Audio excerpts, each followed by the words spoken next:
Assalamualaikum warahmatullahi wabarakatuh. Kita bertemu dalam rancangan Nabi Pesan Apa. Setiap kita mempunyai cita-cita untuk menjadi orang yang terbaik. Tahukah kita siapakah orang yang menjadi sebaik-baik manusia? Nabi pesan apa pada kita untuk menjadi sebaik-baik manusia? Dalam sebutung hadis Nabi sallallahu alaihi wasallam, an Jabir radhiyallahu anhuma qala Rasulullah sallallahu alaihi wasallam, khairun nas anfa'uhum linnas. Daripada Jabir radhiyallahu an, dia bercerita bahawa Rasulullah sallallahu alaihi wasallam bersabda, sebaik-baik manusia adalah yang paling bermanfaat kepada manusia lain. Hadis yang diriwayatkan oleh Ibnu Hibban. Hadirin sidang pendengar yang dimuliakan, sebaik-baik manusia adalah manusia yang mendatangkan kebaikan dan manfaat kepada orang lain. Cuba kita tanya pada diri kita, kalau kita sebagai anak, adakah kita ini paling baik dan paling bermanfaat kepada kedua ibu bapa kita? Kalau kita sebagai ayah atau sebagai ibu, adakah kita paling baik, paling bermanfaat kepada anak-anak kita?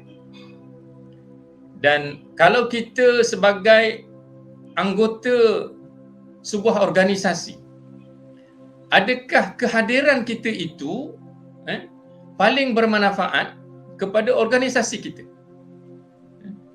Kalau kita duduk di taman, contohnya, adakah kita sebagai salah seorang anggota karya yang berada di taman kita yang bermanfaat kepada karya lain, kepada orang lain, paling tidak kepada jiran tetangga kita?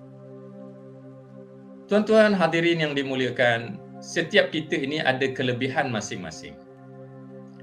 Jadi kita nak gunakan kelebihan yang ada pada kita agar kita ini memberi manfaat dengan kelebihan yang ada pada kita itu untuk orang lain yang ada di sekeliling kita. Bagi mereka yang ada wang ringgit, jadikanlah wang ringgit itu bermanfaat juga, bukan hanya untuk dia, tetapi untuk orang lain. Orang lain dapat menumpang lempahan rezeki yang ada pada kita. Dalam erti kata yang lain, kita mudah memberi, kita mudah menyumbang, kita menjadi orang yang dermawan sifatnya. Kalau kita memiliki kemahiran dan kepandaian, gunakan kemahiran, gunakan kepandaian kita untuk manfaat kepada orang lain. Setiap orang ni Allah bagi kelebihan, kemahiran yang berbeza-beza. Setiap orang ada kelebihan. Jadi kita nak gunakan kelebihan kita supaya kita bermanfaat, berada di tengah-tengah orang, berada di tengah-tengah masyarakat, berada di tengah-tengah organisasi. Kalau kita kerja di pejabat, orang akan tercari-cari kalau kita tak ada. Orang akan rasa kehilangan. Tambah lagi, kalau kita nak pindah, orang akan buat ramai-ramai minta supaya jangan dipindahkan. Kerana apa? Kerana kehadiran kita itu dirasai akibat daripada kita ini amat bermanfaat kepada orang lain.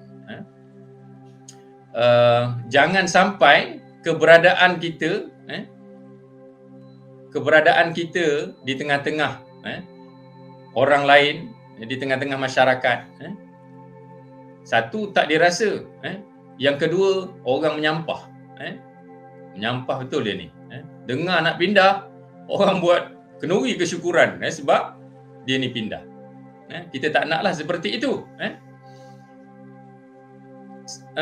Kisah Sayyidina Umar ketika dia menjadi khalifah, dan ketika dia nak menghantar utusan ke wilayah-wilayah, dia berpesan kepada wakil-wakil yang dihantar ke wilayah-wilayah ini. Apa dia pesan? Sayyidina Umar kata, jadilah kamu orang yang apabila berada di suatu tempat yang tidak ada pemimpin, kamu seolah-olah pemimpin mereka. Dia kata, jadilah kamu apabila berada di satu tempat yang tidak ada pemimpin, kamu seolah-olah dirasai sebagai pemimpin mereka. Dan kalau kamu dilantik sebagai pemimpin di tempat tersebut, jadilah kamu sebahagian daripada mereka. Apa maksud kata-kata Sayyidina Umar ini? Bila kita berada di satu tempat, orang merasai keberadaan kita di situ. Kita ada dekat situ tu, orang dapat manfaat. Sehingga digambarkan, kalau tak ada orang lain yang jadi ketua, dia nak lantik kita sebagai ketua. Kalau kita duduk dekat satu taman kan,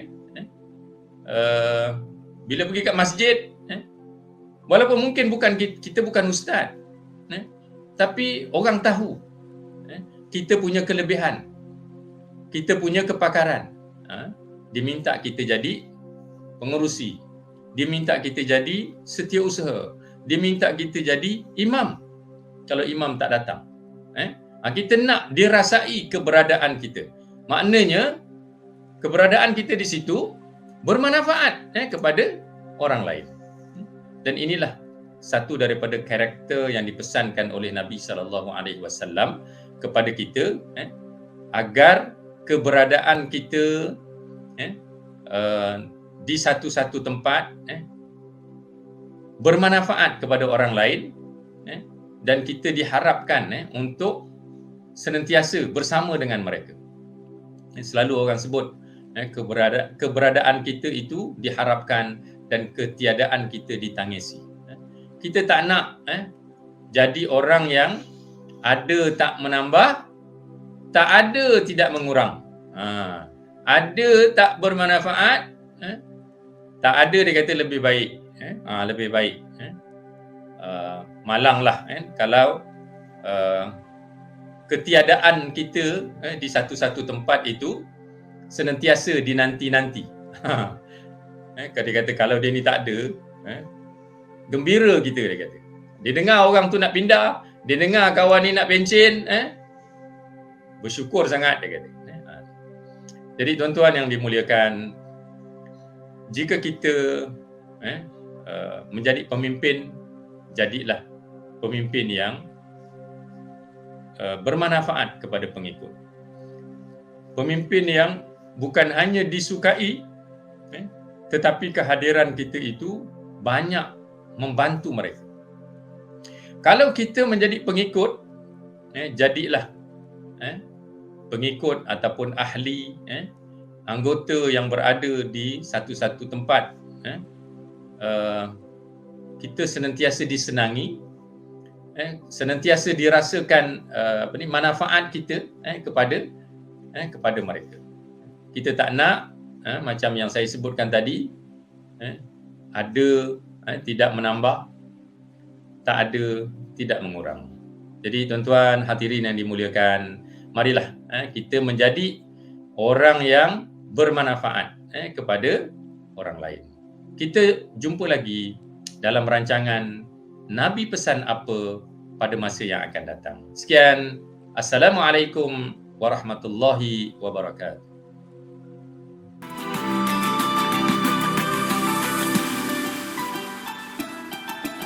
Bersama membina masyarakat.